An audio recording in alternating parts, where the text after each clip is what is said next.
Hierdie is Landbou Weekblad se weervernoot-video vir Hopefield Darling. In kort, humiditeit bereik hoogtepunte teen 100%. Risiko vir swamdruk is hoog. Hier is die besonderhede. Sedert Januarie het ons 183 mm reën gehad, 259% meer as die 5 jaar gemiddelde.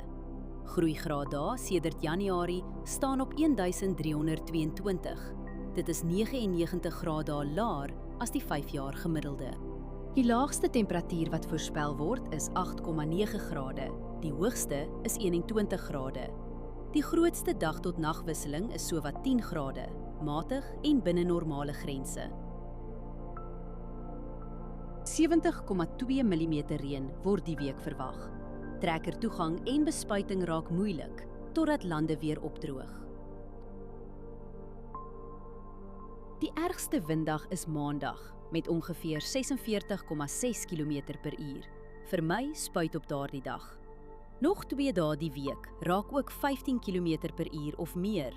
Hou windsnelheid op die dag self dop voordat jy spuit, as ook windrigting, windvlae, temperatuur, humiditeit en delta T.